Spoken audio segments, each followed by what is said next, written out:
ఇంకా అమ్మాయి పెళ్ళి కాకముందు తీసుకున్న జాగ్రత్తలు, బహిష్ట అయిన సమయంలో పెరుగు కానీ మజ్జిగ కానీ తీసుకోకూడదు, మాంసం తీసుకోకూడదు. 7 రోజుల వరకు సప్పటి ఆహారాన్ని అలవాటు చేసుకోవాలా, ఉండాలా, ఉప్పు కారం తక్కువ ఉండాలా. 5 రోజుల వరకు పెరుగు తీసుకోకూడదు, కఫం పెరిగే అవకాశం ఉంది. కఫం పెరిగిందంటే ఆ బ్లీడింగ్లో ఏటేటో కొత్త కొత్త రోగాలన్నీ పుట్టుకొస్తాయి. కాబట్టి ఈ 6 రోజులు 5 రోజులు కూడా ఎటువంటి జఠరాగ్ని పెంచే ఆహారాలు తీసుకోకూడదు. 7వ రోజు స్నానం చేసిన తర్వాత మీరేమైనా తినచ్చు. ఫస్ట్ ఆఫ్ ఆల్ ఈ ఈ 7 రోజులు కూడా చేపలు తినకూడదు. చేపలు అస్సలు తినకూడదమ్మా. ఆకుకూరలు అన్నీ తినండి. ఇప్పుడు జనరల్ క్యాస్ట్ అంతా ఈ మాంసాలు ఇవన్నీ తింటారు. ఇంకా బ్రాహ్మణులు ఉన్నారు, ఎంత అందంగా ఉంటారు అమ్మాయిలు, మరి వాళ్ళు నార్మల్ డెలివరీలు 1000కి 1000% వాళ్ళవన్నీ నార్మల్ డెలివరీలే.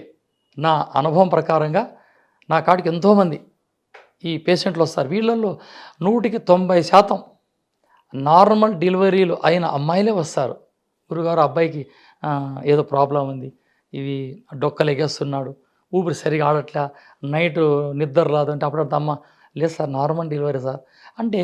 ఈ జనరల్ క్యాస్ట్లో ఎందుకు ఈ రోగాలు వస్తూ ఉన్నాయి? ఇక్కడ నానాటివి తింటున్నారు. ఆపండి, నార్మల్ డెలివరీ అవుతారు. ఇక పెళ్లి కాని అమ్మాయిలు ఈ విధంగా చేపలు మాంసం తినుకోకుండా 7 రోజులు కూడా శ్రద్ధ భక్తులతో ఉండాలి. కరెక్ట్ వాళ్ళకి కరెక్ట్ మంత్ పీరియడ్ స్టార్ట్ అయిపోతుంది. లేకుంటే 10 దినాలకు ఒకసారి, 2 నెలలకు ఒకసారి, 3 నెలలకు ఒకసారి ఇట్లా అయితే ఏం చేస్తారు, పీసీఓడి ప్రాబ్లం వచ్చేస్తుంది. ఇంక అంతే, వాళ్ళ సంతానం కాదు. అది పీసీఓడి ప్రాబ్లం రాగానే బహిష్ట జరగదు. 6 నెలలు 4 నెలలు స్థూల శరీరం ఏం చేస్తుంది, అప్పుడు ఈ వాతం రక్తం చిక్కబడి ఈ వాతం పెరిగి అట్లా విశుద్ధ చక్రం ఆగిపోయి థైరాయిడ్ స్టార్ట్ అయిపోతుంది. ఇంక అంతే, ఆమె జీవితం అతలాకుతలం. దీనికి కారణమేమి? ఇక్కడ రేంజ్ పెరిగింది, ఫుడ్ రేంజ్ ఏమంటారు తిన్నారు. కాబట్టి ఈ సమస్యలన్నీ ఈరోజు ఆడబిడ్డ నా చెల్లెమ్మలు ఎదుర్కొంటున్నారు.